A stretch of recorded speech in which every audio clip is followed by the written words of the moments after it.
Hello, everybody. Welcome to Friends of the Force. I'm your host, Sarah. And I'm your host, Brad.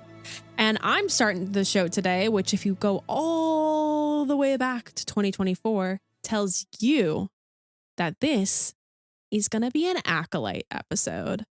Because we're back with a 2 years later, new edition episode of the Acolyte Appetite. Bringing it back. Bringing it back. I went back and I listened to our old episodes. I brought in the notes here. Today, we are revisiting the Acolyte now, just over 2 years from its premiere on Disney Plus with the recently released The Art of Star Wars, The Acolyte by Kristin Baver. You know, I love kind of putting ourselves back in 2024 because when you think about it, The Acolyte was officially canceled on August 19th, 2024. And if you ask me, the world kind of continued to spiral immediately after that. You know? Yeah. Not saying causation here, but you know, some signs point to should we have canceled The Acolyte? I don't know. I feel like you're talking in the same way that I talk about the discourse of The Last Jedi. Like the discourse of The Last Jedi spiraled every bad thing that now is occurring in our society. And you know what? I think maybe there's truth in both of these. Well, I mean, the discourse around The Last Jedi was also, you know, the discourse of The Acolyte, which is also just the same bad faith people. So, you know, who now run our society. Anyways, we're here to look at the happy thoughts. We're going to go back before the cancellation, think about the show, how it made us feel. Almost our 2-year anniversary a couple weeks ago since we went to the premiere of The Acolyte in Hollywood at the El Capitan Theater. That was just a core memory. That's the last Star Wars premiere you and I have been to. And boy, oh boy, was it a good one to end on if we never go to another one again. Who knows? Getting to go to that in the theater with Star Wars fans was so exciting. And then getting to watch week over week the story play out, pick it apart, watch the mystery unravel. And I don't know, like here, at least on our podcast, those are actually some of our most popular episodes. Like we had a banger year in 2024. So the people wanted the Acolyte coverage and the people wanted the Acolyte, most importantly. Yeah. And I still want the Acolyte.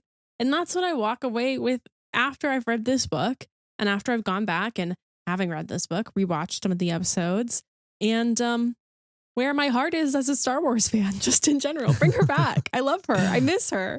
I miss her too. You recently visited me to see The Mandalorian and Grogu. And before we saw that, you and I randomly, the night you got in, I turned on, first I turned on the episode, the Lizzo and Jack Black episode of The Mandalorian just to get a reaction out of you.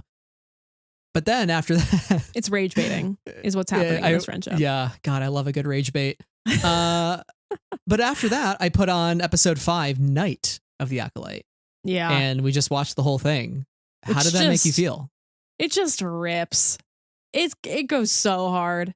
What an incredible piece of television. What an incredible piece of Star Wars. What an incredible piece of costuming. What an incredible set of arms on Truly. Manny Jacinto. What pain I feel at the death of Jackie. Spoilers for the Acolyte on this episode, by the way. Okay, please, we do not need to. There's somebody out there who's like, geez, I turned into the Acolyte episode hoping to not hear any spoilers. Yeah, multiple years later. Yeah, it was so thrilling. It was fun to watch it with you, and it's just like we really had it all. I feel like we really had it all. And looking at this book and the craft that goes into, you know, all Star Wars projects, but that went into this Star Wars project in particular and how they talk about it. We've really had it all. We did. Watching that episode filled me full of emotion because I remember watching that episode when it aired with my wife and watching the following episode when the Oshimir vibes were through the roof. Oh my God. And it just felt like years and years in the making. Truly it was. And we'll talk a little bit about the timeline of the production of the show and really interesting tidbits that we get in these sorts of art of books, which I always appreciate. But it just felt like aside from Andor, you know, Andor is like our one true love, right? Like you and I love the Star Wars politics. That is like our jam. And so Andor speaks to us, and I will be buried with my Andor season 1 4K Blu-ray. Can I input with a but? Can I say that our pyramid of Star Wars loves is like weirdly shaped, and that there's not only one thing at the top of the pyramid? You know, if we're Abby Lee Miller and we're like, Brooke, you're just okay. Do better next week. I forget what she said. You know the meme. And at the top of the pyramid again, Mackenzie. Anyway, it's THR and Andor and The Last Jedi. Thank you. Well, yeah, that's kind of what I was getting at, was like Andor fits a niche for us, the politics niche. Yes. But like when I think of Star Wars and the lightsabers and the Force and the mythology of Star Wars, I look at those things like the High Republic and like The Last Jedi. Yes. And the Acolyte was giving that mythology that I've been missing when it comes to those more mystical elements of Star Wars. We don't get that in Andor, and that's okay. That's not the flavor of Andor. And so the Acolyte was the flavor of Star Wars in the myth that I had been waiting for since The Last Jedi. I was like, I need this back. Like Mandalorian is the Western flavor, right? That's the lone wolf and cub flavor. This felt so right. And I was so locked into this show. Truly special. And maybe just not to jump too far ahead, but there is a foreword from Leslie Headland in this Art of book, where she talks about how, you know, they were developing something new, but it always looked undeniably Star Wars. And when they set out to make the Acolyte, quote, I hope to create a new expression of Star Wars, inventing something to expand on the storytelling I have loved since I was a child. And since it premiered in 2024, the fans of the series have affirmed this. We succeeded. End quote. Amen. This show does have all of the ingredients of Star Wars in it, from the look, from the music, the costuming, the performances, the lightsaber duels. Like there's so many great things about the show. And I won't say like the show is perfect. I mean, it is perfect in my mind because I love it so much, but like certainly the show had flaws. What show doesn't? And I always just go back to the fact that like I'm so upset that the show doesn't get to work through some of those flaws and continue building an audience season over season, much like shows of eons past would have had the chance to do, like a Breaking Bad or like a game, you know, Parks and Rec or whatever shows had maybe like rocky first seasons. The Clone Wars, right? Like everybody's like, it gets really good in season 3. And it's like, why? Again, we've talked about this ad nauseum before, but I appreciate the show trying something new, and we need more of that. Yeah. I think that this show really just captured the idea. Okay. To me, it just captured the idea of imagination. And I know that that feels like a crazy sentence, but it feels like everybody, when you watch this show, you're like sharing a brain cell with the show. This is such a dumb way to describe this, but it's real. When I was watching it, I was like, I just feel so filled with hope and wonder when I watch the show, even though I know the show is a corruption arc, even though I know the show takes us down the path of the dark side and is explaining the dark side. But it's imbued with such imagination. And there is another quote in the show from Rain, or in the book from Rain Roberts, that says the farther away we get from George Lucas's work, the more latitude there is to invent. And I think that that's what makes, you know, not just the High Republic or the High Republican broadly special, is that it feels so real in its Star Warsiness, but also that it gets to be so new and fresh and interesting. And the Acolyte, of course, pulls on that into a visual space, into the real world and live action. And it is such a thrilling piece to me, because not only does it make you as a viewer like have so many questions about the characters, but also the world that they live in, and and also questions about life, what is justice, what is love, what is truth and how can we wield truth for good and for bad, you know? Also, it's just, I think we've also been talking within the context of Mando and Grogu and these stories that we've been getting within the Star Wars universe. Should Star Wars be galactic stakes or not galactic stakes? And what I also think that this story has is that it is a story about this particular set of people, but it is also a story with galactic stakes. And it's a shame to me that we never kind of got to go there and really dig into those galactic stakes. But we see them, Plagueis. You know, I see you in the cuck cave, Plagueis. I see you in there watching. Yeah. How dare you? Yeah, I mean, you bring up Rain Roberts. There's another great quote in the book about how she kind of always viewed George's storytelling as driven by a desire to tell moral tales for kids. Yeah. And this show is ripe with morality, tales of morality, like you said, what is right, what is wrong, and what is ambiguous. Like, I don't think any perspective in the show is presented as right or as wrong, right? Everybody thinks they're the good guy and nobody thinks they're the bad guy, right? So Leslie Headland, she says, quote, "Nobody wakes up in the morning and thinks they're the villain. Everyone is doing what they think is either best for them or what's expected of them, trying to fit themselves in a particular paradigm or ideal." And I think that's what makes the show so successful, because all these people operating within a framework where they're like, I am morally good. And what happens when all of those morally good people meet? You get episode 5, Night, where it's Master Soul losing his shit against Chimere pressing all the right buttons. Osha and May, they're having a conflict. The Jedi, like Yord and Jeki, they all die because they're all conflicted. They all think they're doing the right thing and they make mistakes, and it costs them, right?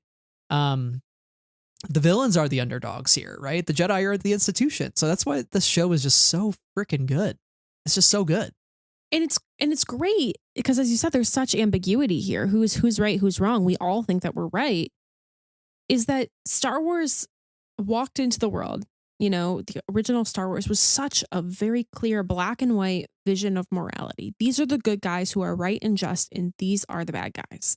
And I think by and large, Star Wars has stuck with that framework and that archetypal model, at least throughout the main storytelling, right? In the Skywalker saga, because, well, one, it's the saga. It's the story of kind of like one family and one main person, but also because it's a very clear. There's clear language, both verbally and visually, about good and bad. And it's not that it's easy to tell stories in this way, but this is like the language that people understand quite clearly. And it's easy for people to grasp onto these ideas of good and evil. And I love that this piece challenges the ideas of good and evil in a very direct way that builds upon all of George's work. It's yes-anding him in like a really wonderful way, if you ask me. And like, speaking of ambiguity, it's really interesting because they were talking about colors of costumes and that sort of thing.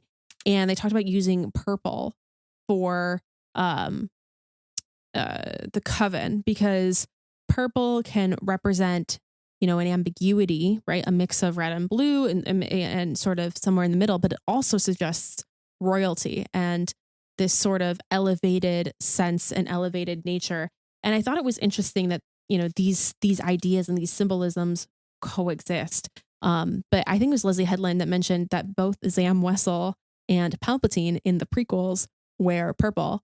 Yes. I was about to say, I wrote that down as well in my notes. The Zam Wessel shout was... Leslie throws down Star Wars. Listen, like, she do not debate her. She'll out debate you. Shit. She'll out Star Wars you any day of the week.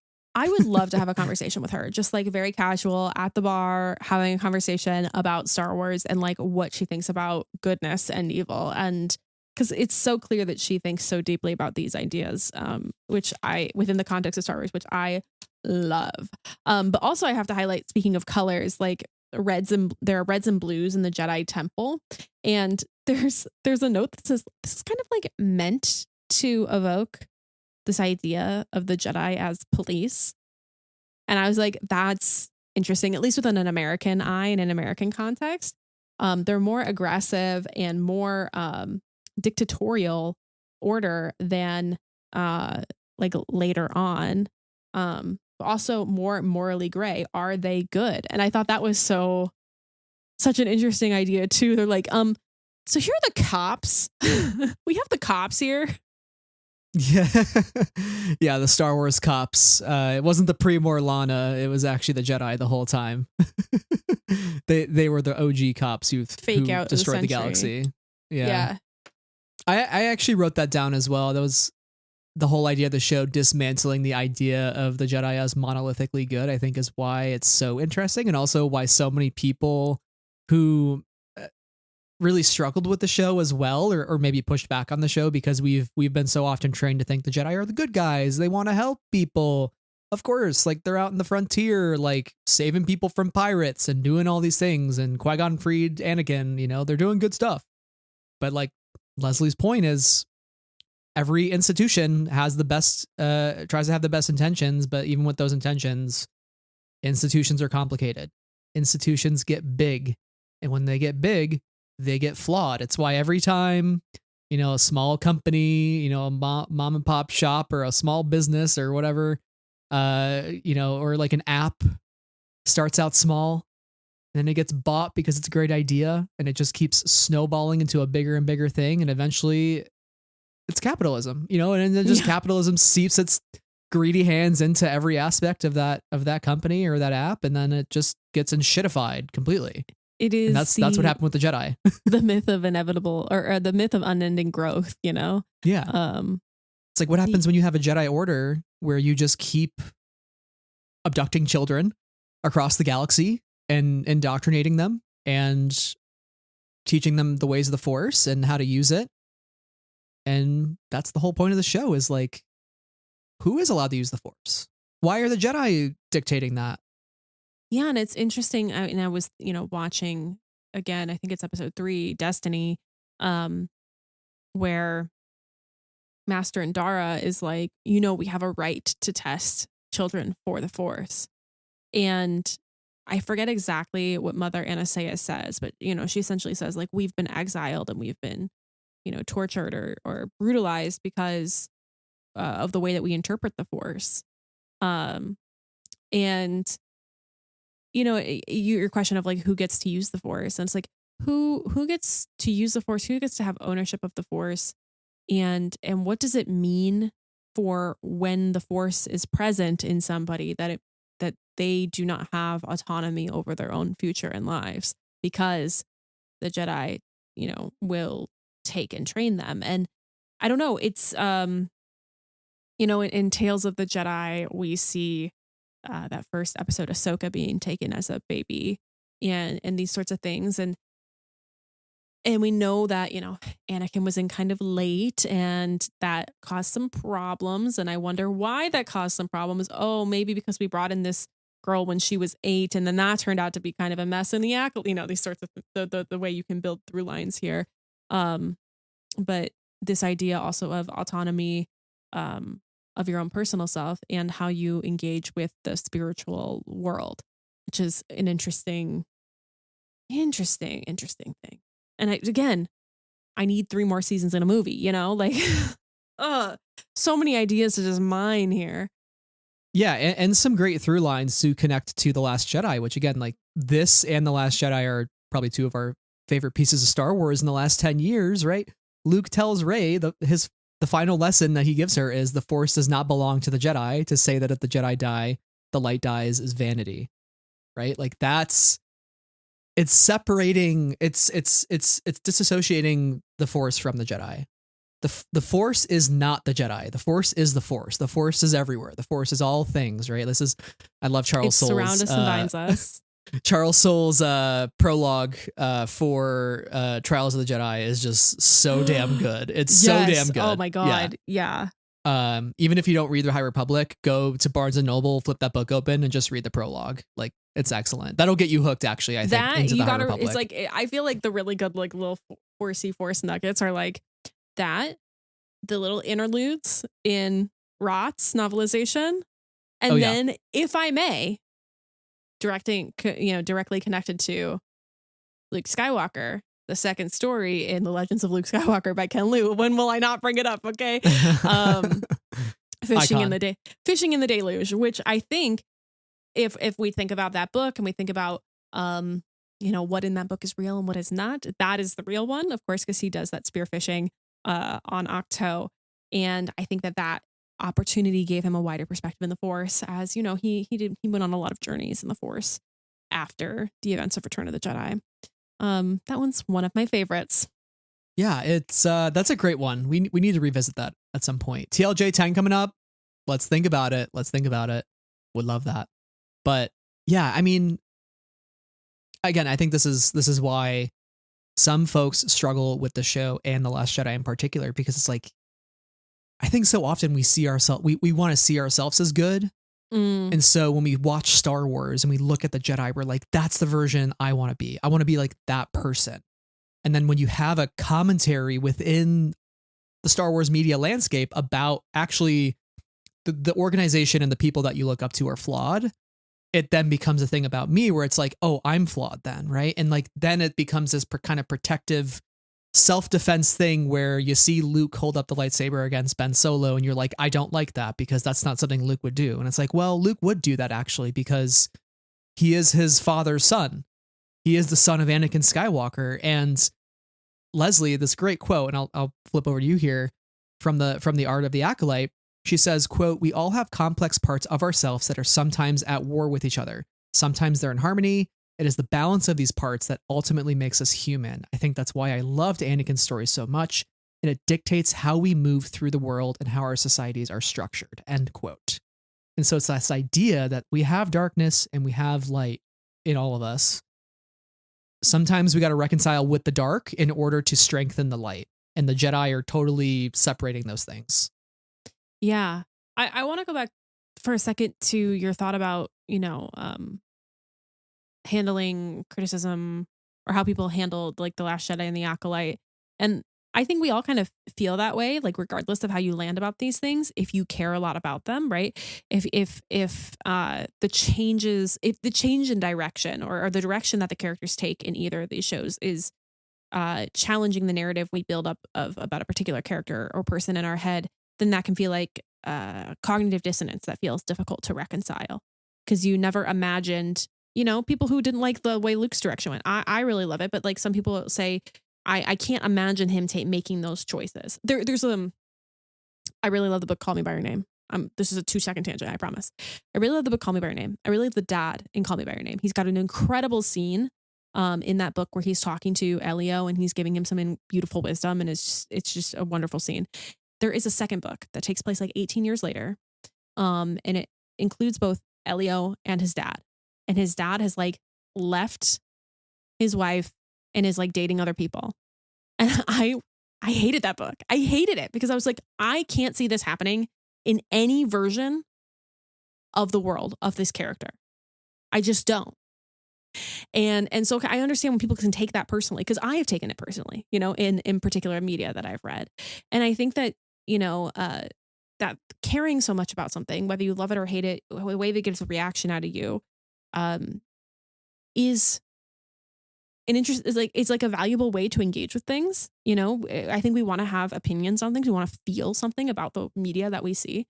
But I think because the other thing for me is that I took criticism of The Last Jedi very personally because I saw myself so much in The Last Jedi, and because I love that movie so dearly, and same with The Acolyte.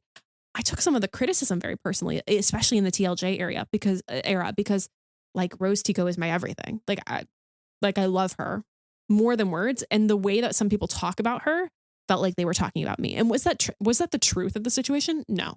And so actually, like The Last Jedi era, and then into Tross, and how I like really did not resonate with Tross, was a really good lesson for me in how to kind of disassociate some of the personal, the really personal intimate like parts of myself and identifying that in the film and or you know, like in the Star Wars thing. So I love the Acolyte, but I didn't take as much of the criticism of it personally because I had worked through that before. Like, but like, I don't know. This is all to say that I think those reactions are fair in the sense that we care, you know?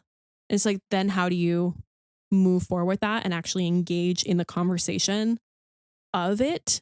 And I think, and I'll bring it back to Acolyte now. And I think that the very complicated and messy conversation about morality in every single one of these characters in this show allows us to have these like really incredible conversations about what it all means and why we even like Star Wars in the first place. You know, I think that this show challenges the way that we think as fans can think about Star Wars and what Star Wars could or should be. Yeah, listen, you said so many things that I'm so sorry. Sitting here snapping. Ooh. No. I'm sitting here snapping. I'm like, yes, keep it going, because you're so right. Like we're all protective of the things that we love. I've been protective of certain parts of Star Wars. Like I can't lie. If somebody criticizes Andor, I feel my fight or flight kick in. You know, that's just how it be sometimes. But yeah, I think it's your last point there. It's what you do with that feeling when you feel that protectiveness and that self-defense mechanism coming up is like, do you engage with the conversation or do you get angry or do you say, oh, they don't know what they're doing, I hate this, you know? And I think it's the fact that we get Star Wars stories that, like you said, challenge us and actually have a conversation. Like, candidly, I'm not walking away from The Mandalorian and Grogu having like a very engaging, thoughtful, kind of divisive conversation. It's a very straightforward film, and that's what it's supposed to be, right? But like, I think Last Jedi, as divisive as it was, is something that we are going to be talking about for the rest of our lives. Like, it's always going to be this golden goose in Star Wars of like, it was so divisive, but like, man, all those conversations that happen of like, would this character do this? Would this character not do this? That's so interesting. That's so fun. That's what it should be about, is like, when you have nothing to talk about, like, what are we here to do? You know? Right. We wouldn't have a Star Wars podcast if we didn't have things to talk about, considering the format of the podcast is talking. Because if we didn't have things to talk about, Sarah, we'd be like a 5-minute episode and be like, wasn't that lightsaber battle cool? Yeah, this, that, and the other. And then see you next week. Yeah. And listen, we love a good lightsaber battle. They're in this show. We love them. But I want more. I want more than that. Yeah. And I think the thing that, you know, that I walk away with is like these pieces of Star Wars that inspire us to think critically about what it all means. And these pieces of Star Wars that inspire worlds of imagination inside of us. You know, I've talked about this so many times on the podcast, but that one night where my friend and I sat before the Rise of Skywalker released for 6 or 7 hours in the university library and just speculated. We didn't stop to eat. We just were like, we were so on it. We had so many things going on in our minds about the world of Star Wars and what it could all be and what it could all mean. And I had not felt that in that particular way until this show came out. Like, I've loved The High Republic. I've loved Andor so much, obviously, by the amount of episodes we've put out about both of those things. But I think that it is because it was within the Force, and that was morality within the Force. And some of that conversation definitely occurred in The High Republic, like a lot of that, of course, with, you know, Elzar Mann and such, occurred within The High Republic. However, I think what we ended up focusing on in The High Republic is kind of the mystery of, like, you know, eggs, the mystery of eggs, if you will. And how do we solve that mystery? How do we get to where we need to go? And while this is also a mystery, at the heart of it is how did people mess up in this particular case? I also think that this show inspired a lot of people to come back who felt hurt or lost after The Rise of Skywalker, who that movie did not resonate with them and went, you know, what am I even doing here anymore? This brought some of those people back, especially I think within the Reylo community, like, you know, many of our friends among them, you know, because some of the dynamics are there in Oshimir but also some of the wonder about the morality, some of the messiness of morality is there in that particular dynamic and throughout the show at large. And so, yeah, some delicious stuff, if you will. So really good. delicious stuff. Amen. Yeah. Amen, indeed. Let's talk about the art of the Acolyte a little bit more here. Quick note on the timeline. I want to get your thoughts here, but one of my favorite parts of these books is actually not just the art, but actually like the production of the movie and the making of, and like when it starts and how it all comes together. So February 28th, 2019, that's Leslie's first meeting at Walt Disney Studios with Rain Roberts, who's a Lucasfilm producer and development executive. So that's 2019. A couple months later, her first official pitch to Lucasfilm, titled Lost Sister. What do you think of that code name? Lost Sister. Delicious. Amazing. Yeah. What if they just called that the show? I think it'd be great. Acolyte's still really punchy though. The Acolyte's really punchy, but like Lost Sister, and then with the switch, and then we lost to the dark side. Like that could have been still good too. Oh, juicy. Yeah, and I love the sibling angle, right? Like we start with Luke and Leia, now we got May and Osha. So again, siblings at the core of Star Wars. This is 9 months after the High Republic work had begun as well. 9 months before it's revealed to the world, which is wild. So these conversations are already starting. Okay, let's walk ourselves back to 2019. Were you in the room for the publishing panel, Luminous? I was not. At Chicago? Yeah. No, I was not. You weren't? I think I was on a flight home. Oh my God. Because I missed the Resistance right, panel and the books panel. Yeah, because they were on Sunday or Monday. And I was like, I am never flying home ever again during Celebration. That will never happen. Okay, I do remember you leaving early.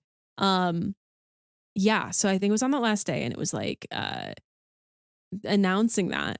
And that had kind of been like, there had been a tease of it going around for a little while, and then we got like the official tease of it there. Can you imagine being Rain Roberts or Mike Siglain or anybody who's in the know about this, and we're like, yeah, we're cooking up a real big book series, new era, and a TV show. Can you imagine holding all of that power in 2019? I can't, honestly. I was so like, that was my first Celebration. I was so bright-eyed and bushy-tailed. I was like, everything is good in Star Wars. I'm having the time of my life.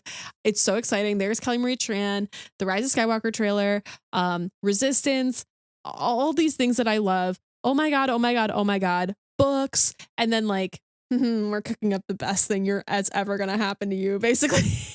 Yeah. And by the way, it'll come out in 5 years. Right. And you don't know about it yet. And we've at this point, by the time we get it in 2024, we've already read The High Republic for 3.5 years. And, like, yeah, wow, it's good. Yeah. They sat on it for a while. It took a long time to get that to be finished. Yeah, I mean, think about the path that it even had from that first pitch, right? So November 2019, development kicks off on Paradox, which was the production code name for Back to the Future, one of Leslie's favorite movies. So that was the code name for this. She got a Ralph McQuarrie tattoo during this time because she wanted to remember who started this whole thing, which That's love.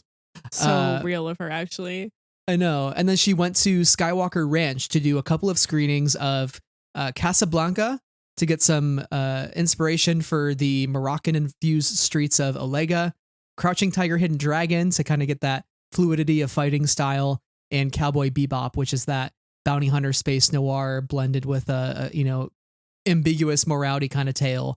So she's just cooking up the inspiration, cooking up the mood board of the Acolyte. What's it going to be like? And then March of 2020, the pandemic hits. Writer's room shuttered, and here we go.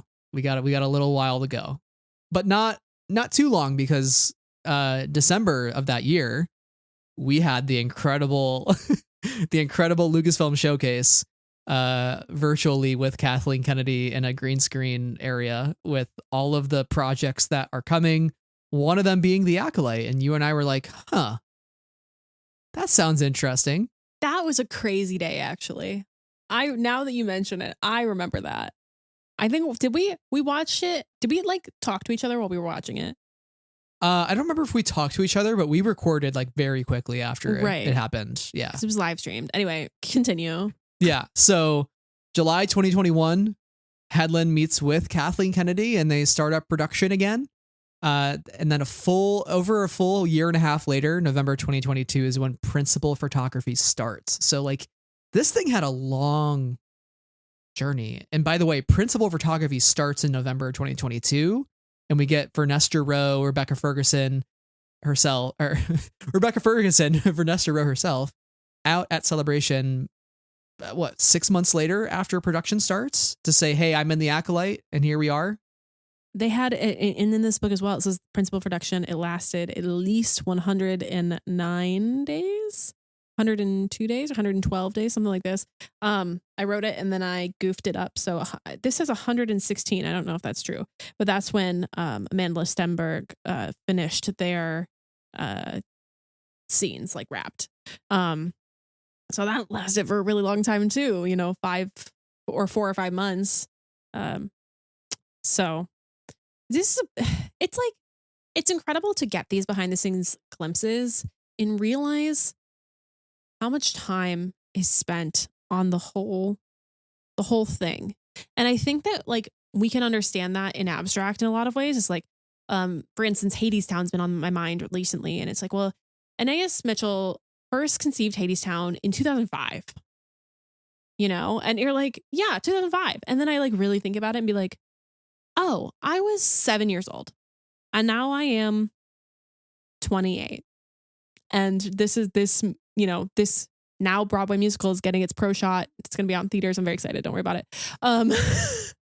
But these projects live in the minds of our favorite creatives for so long and take so much work to accomplish. It's like incredible that they get done. There's so much logistics. There's so many people who are contributing. Anytime you sit through a credits scene or a credits roll at the end of a movie or a TV show or whatever, like, and acknowledging all of the work of all of the people that put in time. And then also in a book like this, where you get to see 12 iterations of the stranger's mask, or here's 15 different potential civilians for a scene where they would be background, or here's 3 variations on a ship that we worked for 5 months to craft the look of. It's incredible to me how much attention to detail is paid to all of these pieces of the craft. Yeah, incredibly well said. It's every movie, every TV show is a miracle. Honestly. And especially these last couple of years, I think of Andor, that somehow survived a strike and survived a pandemic and survived just changing Hollywood conditions where there's no chance in hell you're getting a show for $750 million and to make 2 seasons of TV. Like, that's just not ever happening ever again. The fact that the Acolyte navigated some of those same challenges through the pandemic and not quite around the time of the writer's strike. They'd wrapped up by then, but our writers and actors strike. But they had to navigate where they're going to film this thing, right? Because Andor was getting filmed at the same time, and in Pinewood Studios, you had Dial of Destiny that was also getting filmed in London.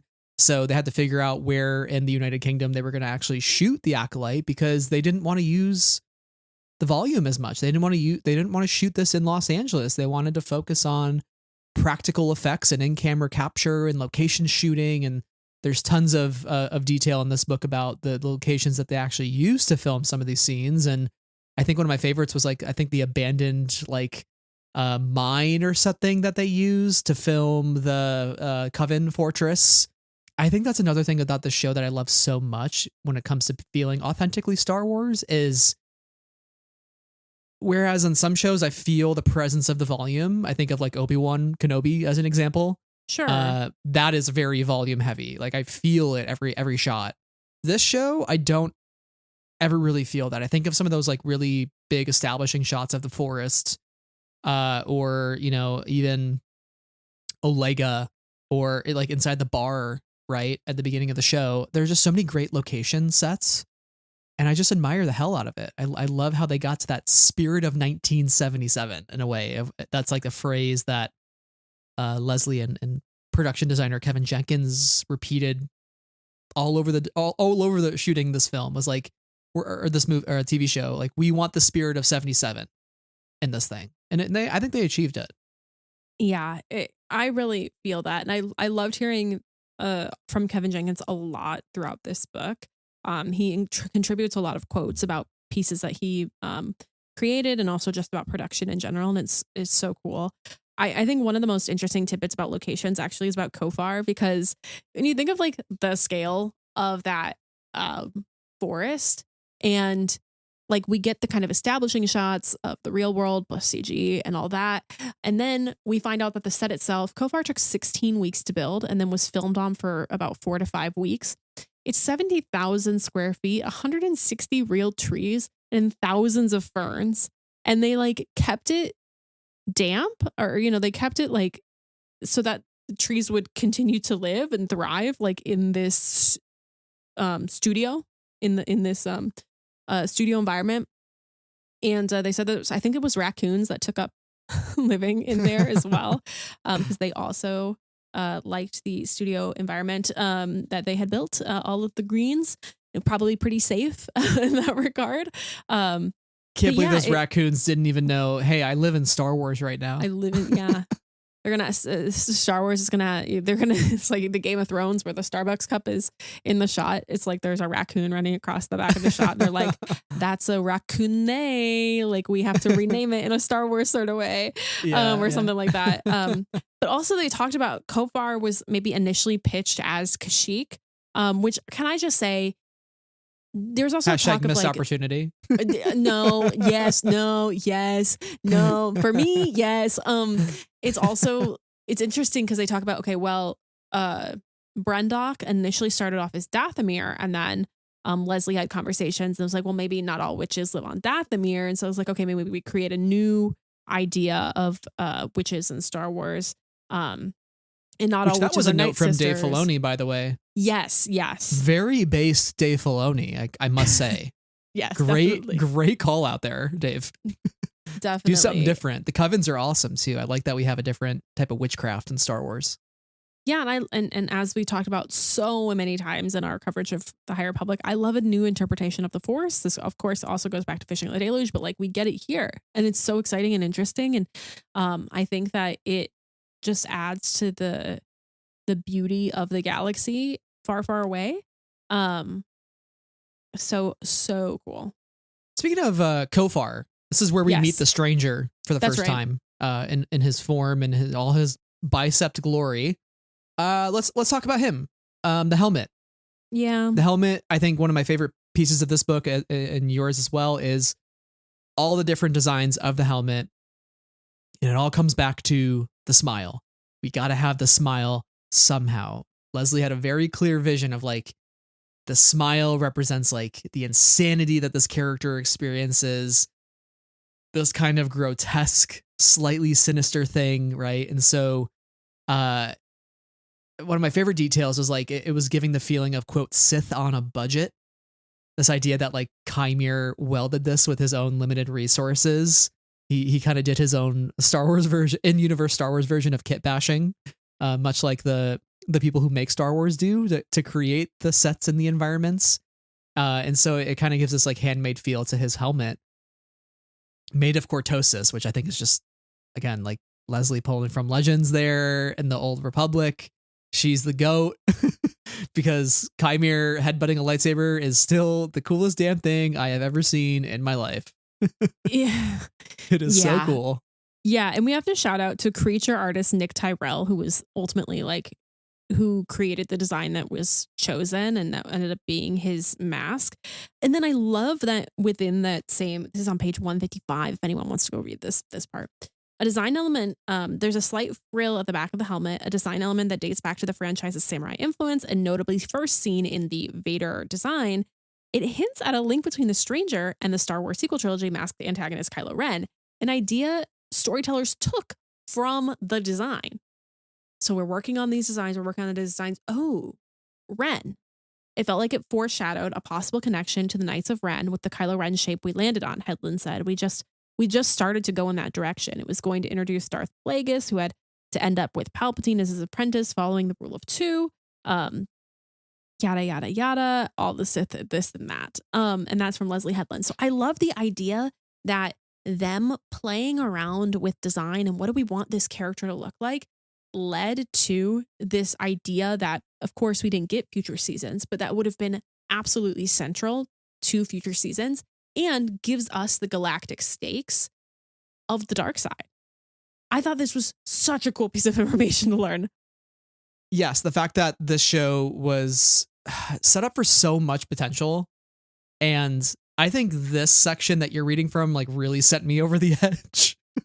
I was like, are you kidding me? Because, okay, so apparently like the whole Kylo Ren connection of not even the helmet, but it sounded like, based on what Leslie's hinting at here and kind of saying very like not so subtly, is that the stranger was the first Knight of Ren.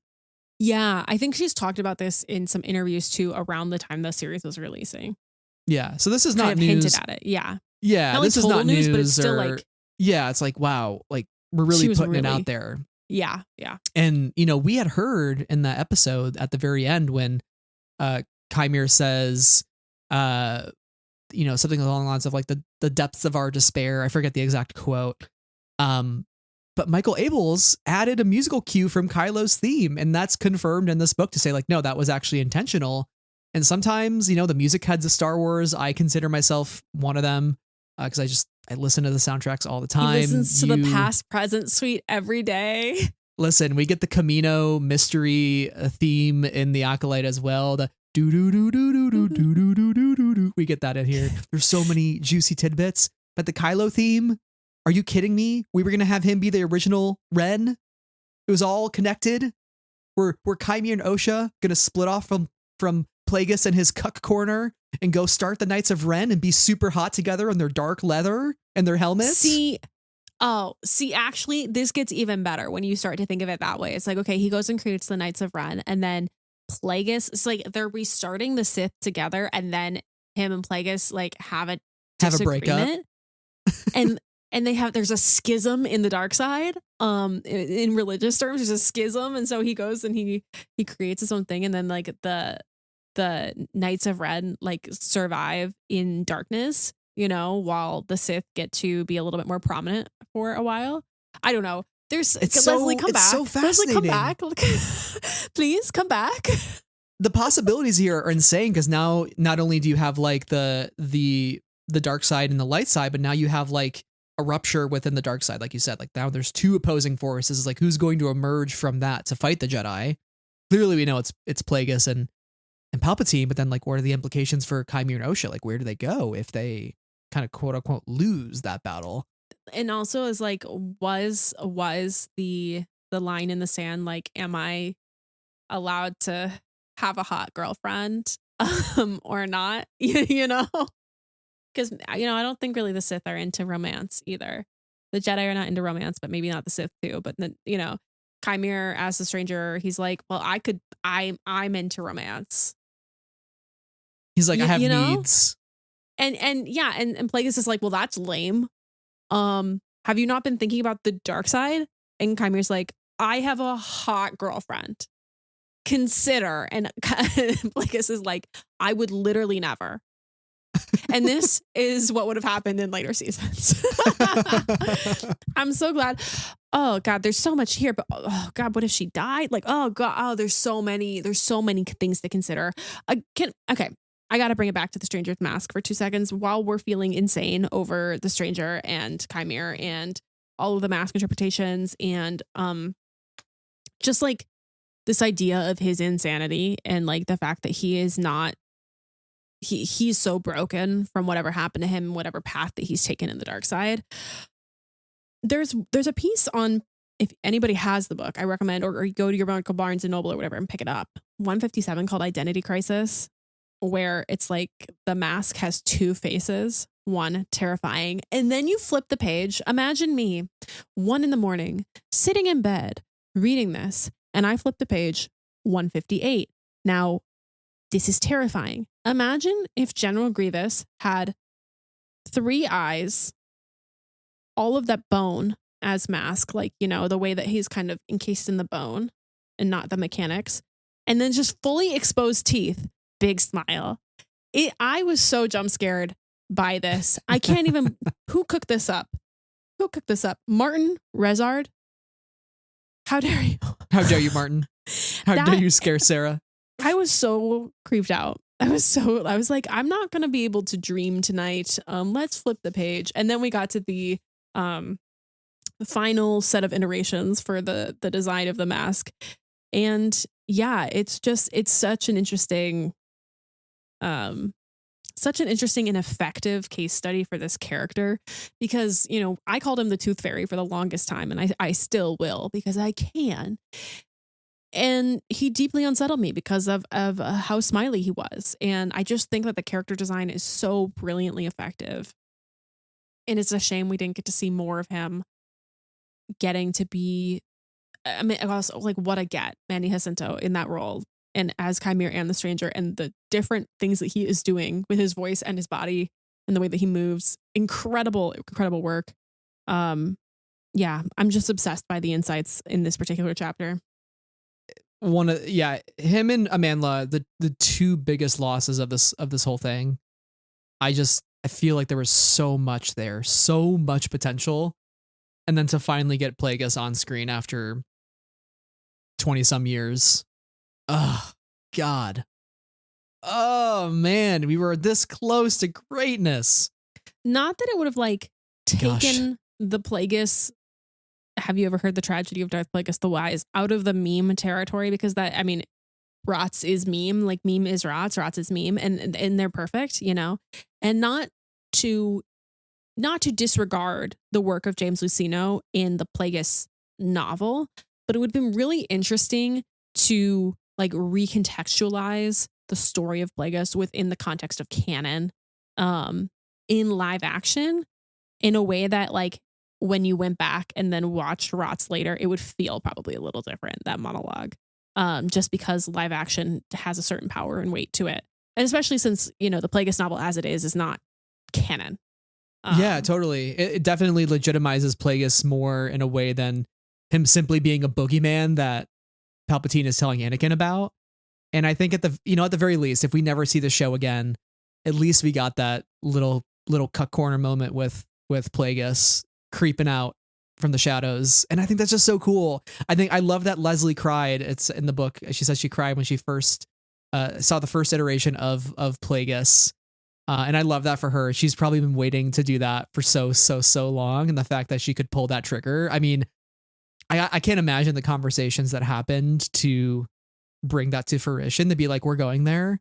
And also for like Story Group to kind of give her the keys to such a kingdom. Like, I feel like, yeah, Plagueis territory. It's like, there's so many questions. How do you execute that on screen? Again, like your point, how do we retcon or recontextualize the Luceno book without like completely maybe throwing it out the window? Could this potentially ruin that moment with Palpatine? Like if we do something with a retcon. So the fact that they put so much trust in Leslie as well to even give her that one moment of Plagueis in the finale, I think speaks volumes to Lucasfilm's trust, admiration, and recognition of her passion for Star Wars. And the fact that, like, hey, if we're going to have anybody do Plagueis live action, it's going to be Leslie Headland. And I don't think it will ever be anybody else, unfortunately. I don't think we're going to see this return unless Leslie is back in that seat directing. I think that I could see, you know how we got the Dark Disciple book? You know, I think that we could see this story continued in that sort of a manner. But I do feel like it is a little bit of a loss. And obviously, you and I and our book loving community don't see the books as any less Star Wars or any less canon than any other piece of Star Wars. But the reality is, like, the books are less consumed by people who enjoy Star Wars than the live action TVs or movies are. So while I hope it is continued, and if it's in book form, like, that would be great, especially for us as people who love books. But I think it's kind of a shame that she did not get to continue her vision within the context of this series, because I think like all of the puzzle pieces were in place, and it would have brought this uh section of Star Wars into the limelight in a really new and exciting way. Yeah. A quick mention here, by the way, before we move on to the next subject, but I know there was recently a quote from Leslie, I think as of a week ago. Yeah, actually 6 days ago. As of recording. Because the Acolyte was charting around the time that Maul Shadowlord was coming out. And I don't know if it was because it was the show that was recommended after Maul Shadowlord. It's like, hey, if you're watching this, watch the Acolyte. And so maybe people tuned in that way, or people are just in their Acolyte feels. But Empire magazine asked Leslie about coming back for a second season, and she said, quote, "I would still want to do it, absolutely. As more people discover it, I think people may want to see some form of the story come back. We did have a lot of stuff that we wanted to explore, including tying in lore to the sequels, getting into exactly who Manny's character is, his connection with Vernestra, his connection with Plagueis, and then his connection with other sequel established things," end quote. And God, oh God, just while we're here on this section about Chimera and the Stranger and what could be, this is it. This is the story. This is the way to tie it all together. Knights of Ren, sequels, prequels, everything. It's just like this show was the golden goose. It was it. This is it. This is going to be everything all in one that we wanted. And so good. I think it could have been what Andor is now in its completed form to the Skywalker saga. You bring in the elements of the sequel trilogy, you bring in the elements of the originals and prequel trilogy, you tie it all together, and now the saga is X amount bigger. You know? Now it's crazy of me to think about, let me think about the story of the Star Wars without Rogue One and Andor. Like Andor, Rogue One, A New Hope is a trilogy all by itself. So to think about, okay, if we had gotten XYZ seasons of Acolyte, it's like, okay, we could do the Acolyte, we can do the Ren trilogy, or you can do like the, you know, all of these pieces, or the Plagueis story through this. And I really hope that there's somebody and what you're saying earlier about having Leslie have the keys to the kingdom to Plagueis, to me, just like once again speaks to Lucasfilm's trust in that story and in this project. And you're never gonna find me blaming Lucasfilm for the cancellation. And I think it's a huge lost opportunity, because also the reality here is that nostalgia takes time to build and to cultivate. And I really don't think that Luke Skywalker can last forever, you know? And I don't say that, of course, with any negative energy on my boy Luke, right? But like the nostalgia of the 70s and the 80s will only last so long. And you I need think to build a that new myth. a new myth, a new foundational story for a new generation of fans. And, you know, I think that in many ways, like, I think what The Force Awakens did was build that new story. I think there was a lot of imagination in that film specifically. And of course, within The Last Jedi, we've been talking about how much imagination that inspired. But like that brought new people in. But maybe a criticism that I have, you know, looking back as we are 10 years out from that film, is maybe it was a little too close to the originals. Whereas like this would have continued to pull away from the identity of that original Star Wars a little bit more, and been able to build that myth a little bit more with a stronger foundation. Because, you know, I think a criticism of the sequel trilogy that a lot of people have, including fans of the trilogy and whatever shape or form, all of the trilogy, some of the trilogy, whatever, is that it does sometimes feel a little disjointed from one another. And imagine if we had gotten 3 seasons in a movie of the Acolyte. Yeah. And that myth, that foundation of that myth, whether it be for Plagueis, for the Knights of Ren, for Osha, for Chimera, for whoever, is that much stronger. For Nestra, you know, like, because I was watching the show today, and she goes to Soul and she says, you know, I don't think that Maze plan stops. I don't think, right? I don't think May's plan stops at OSHA.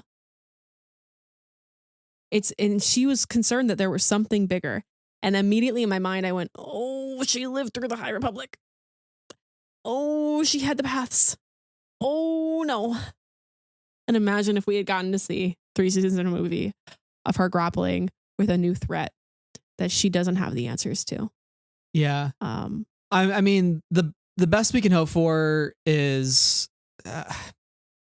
we can do petitions, like we can do billboards, we can do all these things. And I think people should, continue to participate and exercise their right to show how much the show means to Star Wars fans, and get the word out there.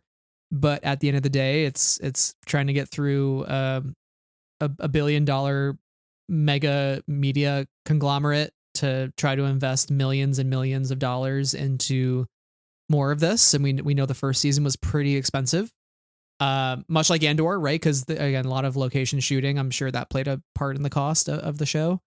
But at the end of the day, like maybe the best thing we can hope for is there's not only been change of leadership at Lucasfilm, which we know, or at least assume Lucasfilm, strongly guesstimate Lucasfilm was not the problem. But there is new Disney leadership. Josh D'Amaro in, Bob Iger out. I know Alan Bergman played a pretty big role with the cancellation of the Acolyte, and I think he's still around. But who knows what D'Amaro's vision is for Star Wars? And we know Dave Filoni was a big supporter of Leslie Headland, and appreciated the Acolyte, at least publicly. So absolutely. Josh, tomorrow, can I invite you to dinner at my house? I will make a nice pasta dish, and I would like to pitch you on Star Wars. Are you about to rizz up Josh D'Amaro with some pasta? That's right. I think that's how we can get more. I don't know if he's a pasta enjoyer, but I think everybody should be pasta enjoyers. If he's gluten-free, I will get the gluten-free pasta. The most expensive kind. You better come prepared for the billionaire. Listen. My high yield savings account, I can buy the gluten-free pasta. Okay. I got it. And I would be considerate of his dietary restrictions. That's what I bring to the table. And I also bring a real passion for Star Wars. I don't bring the checkbook. That's Mr. D'Amaro's job. But I will bring a passionate plea and good vibes for the future of Star Wars in my singular vision. And then your parents come home while you're pleading with him at the dinner table, and you're like, please, and they're like, who is this man? No, I invited them. They also invited to dinner for the vibes, because they're not Star Wars people. So I didn't want him to feel too intimidated by just me. So like it'd be really chill, and be like, me and here are my super normal parents, and then he'd be like, what do you guys think? And they'd be like, she's kind of on to something. And then he'd be like, I think you're right. Let's greenlight 3 seasons in the movie of The Acolyte. Mm-hmm. I think I bring good ideas to the table and good pasta. Thank you. I rest my case. I want to ask you one final question, and then we'll move on to our final thoughts on this book and the last couple of items that we have. Do you think the show getting renewed is more likely if okay, let's say this story continues somehow on screen? Do you think a continuation of the show is more likely to resurrect it, or is a movie more likely to resurrect it? And that movie maybe being some type of time jump from season 1 to go far enough in the future where we can tell a meaningful story about Chimere, Plagueis, OSHA, the Acolyte, High Republic time period, all that jazz. And then leave enough dangling at the end of the movie to say like, okay, now you connect the threads to the rest. You imagine the threads to the rest. I think if it's going to be anything, it's got to be a trilogy. Now, bold take for me. I think it should be TV. I think that this show is working in TV in a way that it wouldn't have worked the same way in a movie. However, if it's going to be a movie, it's going to be a trilogy. Want to know why? Because we're building the saga. We're building the saga bigger, better. 2013 opening, Tony's number. Okay, the Tonys were just recently. It's bigger. Yes, it's bigger. Yeah, it's bigger. It's bigger. Right. Okay. Neil Patrick Harris. Go watch it. Incredible stuff. Incredible work. Imagine if we can not only 2 seasons and a movie of Andor and Rogue One to the Skywalker saga. But then we can add a whole new trilogy of the High Republic era and a corruption arc into the rift of the dark side into the saga. Ooh, juicy. So good. Also, I think that the TV show to movie pipeline, especially with The Mandalorian and Grogu, the conversations that the people with checkbooks might be having right now is that this did not play out in the way that they wanted it to. And so I think if they have to do it, they have to do it galactic stakes. So I'll be really curious if Starfighter has galactic stakes, because we know that it is a standalone film. This is the conversation. I'm thinking about galactic stakes versus personal, and I think that right now think that Star Wars in movies has to be successful is with galactic stakes. Is that the only thing? No, but I think that, you know, the Star Wars movies need the sort of gravitas to get us there. And I think that a trilogy, 6 hours of really dark side content, hell yeah.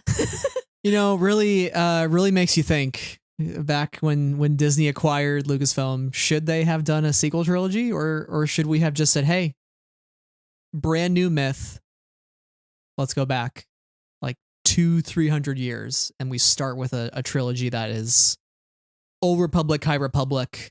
Ooh. And that's what we do right off the bat, right? Think about how much headache we would avoid of like, that's not Luke, that's not my Luke, they killed Han Solo. But you can't take Rose Tico away from me. But then I can't take Rian Johnson and Carrie Fisher and Mark Hamill's great performance away. That's not what I'm saying I would take away. But I think you're onto something. I think there was a missed opportunity somewhere along the line to not do a new trilogy that is like far removed. And maybe that was what Ryan's trilogy was going to be. Like, I remember when I heard that news back in the day, I was like, oh, this is going to be like far in the past. This is just going to be something brand spanking new. Let him play with his sandbox, his Star Wars myth sandbox. Do you agree with trilogy, or would you say something else in answer to the question that you asked? I think the trilogy is definitely highly, highly, highly unlikely, but I love the idea of a trilogy. You make a good point about Mando and Grogu though. Like, would a movie be the most likely way to resurrect this story? Maybe not, because like Disney is probably looking at that right now and saying like TV to the big screen is not going to work. Let's see what Starfighter does. And if Starfighter doesn't work, I don't know what's going to happen after that. And when we say doesn't work, we're talking strictly about box office numbers and all that jazz, because that is what drives those decisions, regardless of your enjoyment of the film. Unfortunately, that is what they care about. That is their KPIs that they're measuring, unfortunately.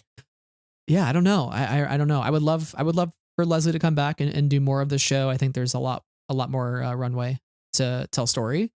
And it has a built-in audience already. So if you bring it back, you're going to bring back those fans, and you're going to bring in new fans who are like, ooh, this show got renewed or came back from the dead. Okay, now maybe I'll watch it. You know, like, how many people didn't watch The Acolyte because it got canceled? I can tell you the number of shows that, or I can't tell you the number of shows that I haven't watched because it got canceled after one season. And it's like, why would I invest? I still haven't watched Shadow and Bone season 2. I was like, it got canceled. Why would I care? Yeah. I definitely feel that. I think the one thing that they would have to overcome, like if the story comes back in some way, is the sort of general public narrative of, oh, I heard it was just fine. I heard it was just okay. I'm like, where did you hear that? Not from me. You know? So basically you and I are just gonna have to get louder and louder and yell when we're on the subways and be like, oh my God, The Acolyte is so good in every public conversation. And so that everybody knows that The Acolyte is really good, instead of whatever nonsense they're hearing just like on Twitter as like, reviews of The Acolyte are mid. The audience meter is kind of mid. And you're like, well, that's because of review bombs. Thank you. Yeah. Oh man. We live in such an interesting time. That's all I'll say. We do. But I'm glad that we have The Acolyte in our hearts. Forever.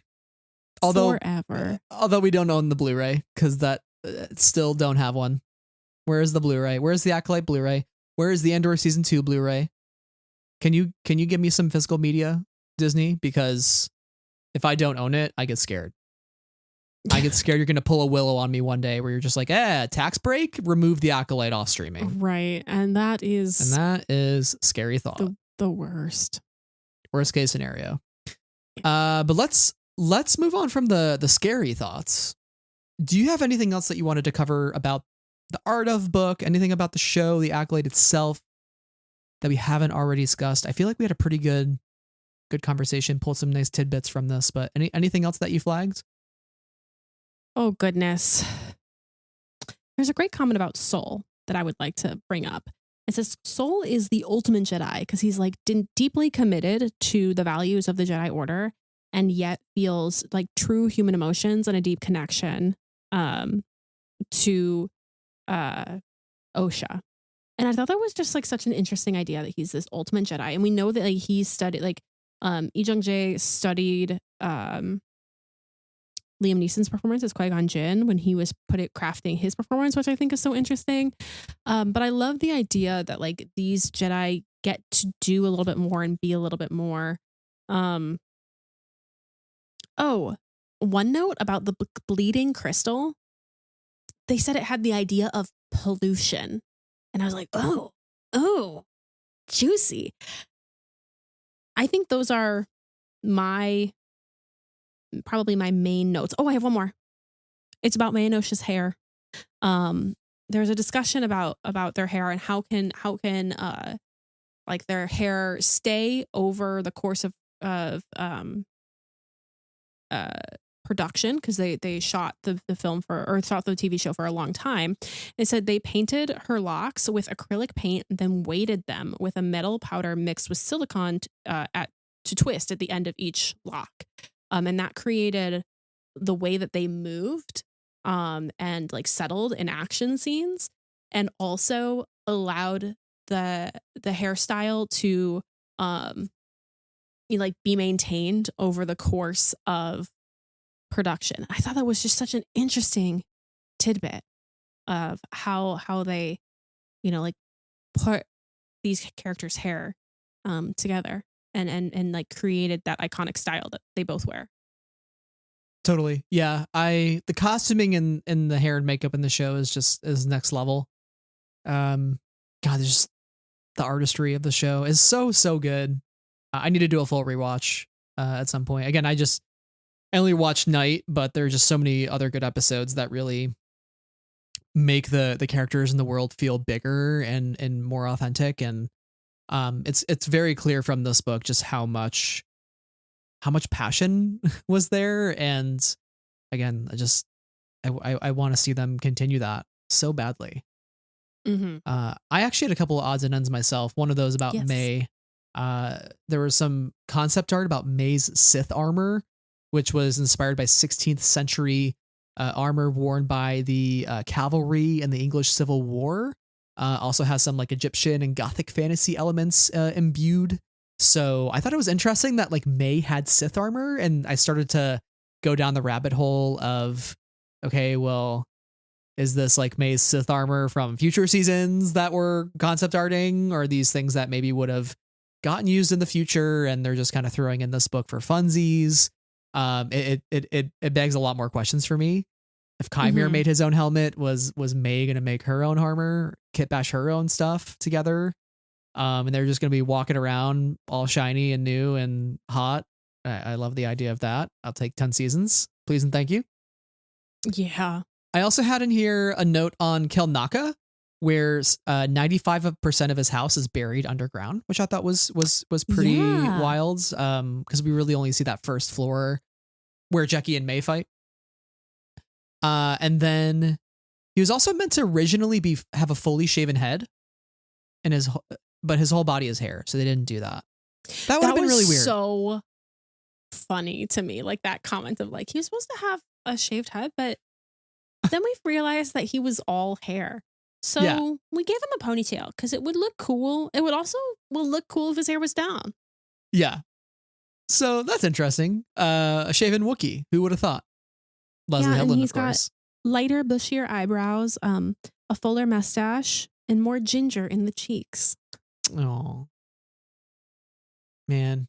R.I.P. Kel Naka. R.I.P. Kel Naka. You were really the goat. Miss you. Miss you. Can't believe it's been 2 years. Miss you, buddy. I know. 2 years plus more years since you died. My last note here is about Torben's chamber, which the ceiling, the grate in his ceiling that peers out into the sky, I believe, it's reminiscent of the Emperor's throne room window, and that's intentional to kind of represent the battle between light and dark just starting, which I thought was very cool. Again, all those little slight production design choices. I love going through these books and like finding those little nuggets. And so now next time I get to go watch that, I'll point it out to myself and be like, look, it's right there. Yeah. So cool. Star Wars is so cool. Star Wars is fun. When Star Wars is fun, Star Wars is fun. Yeah. What a time. What a time. Sarah, any other final thoughts, or are we calling it a wrap here on this episode? Final thought is last page, Oshimir kiss. Oh, Amen. yes. Yeah, how could we forget? How could we forget? Somebody out there who filmed didn't they film a take of the kiss that happened, right? I forget, but I think it may have. I'm pretty sure there is footage of there. So if anybody who has that footage wants to release it onto the interwebs at any point in time, once your NDA is up, feel free to do so. Yeah. Hypothetically speaking, of course, not legitimately. Yeah, I would like to see it. But that is all for this episode. Again, we're just thrilled to be back on the pod talking Acolyte. We hope for more from these characters and whatever form or fashion it may come in the future, if it comes. But I really think there's just a lot more to mine here. And you know what? If it is a book, Sarah, you and I will be in line day one at Barnes & Noble getting our book. So, huzzah. That's right. To reading. Huzzah Let's to make it reading. Huzzah to watching. Huzzah to Acolyte. And huzzah to Kristin Baver for this book. Yes. Yeah, absolutely. But thank you all for listening. Thank you, Sarah, for being here, as always, with me to talk Star Wars. You can find us on all of our socials, Blue Sky, Twitter, Instagram, YouTube, you name it. And if you enjoyed this episode, leave us a like and comment. Leave us a review as well. Let us know what you thought about the show. Help others find the podcast and join in on the discussion. It really, really helps us out when you leave a review. So thank you in advance. Yeah, and if you want to do your Acolyte rewatch and re-listen to our episodes or listen to them for the first time, they are on the feed back in 2024. I was doing my rewatch and also re-listening to them, and I was having a good time reliving the energy of 2024. So that was always a good time. A special thanks to our patrons who help keep the lights on here at Friends of the Force. We are very grateful to Andy, Brian, Cheryl, Clay, Deborah, Emma, Ian, Jennifer, Josephine, Jules, Katie, Knights of Ren, Krista, Logan, Lindsay, Matthew, Mark, Rob, Ruth, Sienna, Skytalkers, Soulcatcher, Tom, Travis, Viglyph, and our newest patron, Chris. Thank you all so very much for your support. Thank you to everybody for joining us on yet another Star Wars Conversations. We will be back in your feeds soon with more of them, because at the end of the day, we are a Star Wars podcast. Absolutely. Thank you all once again for listening. And until next time, may the Force be with you always.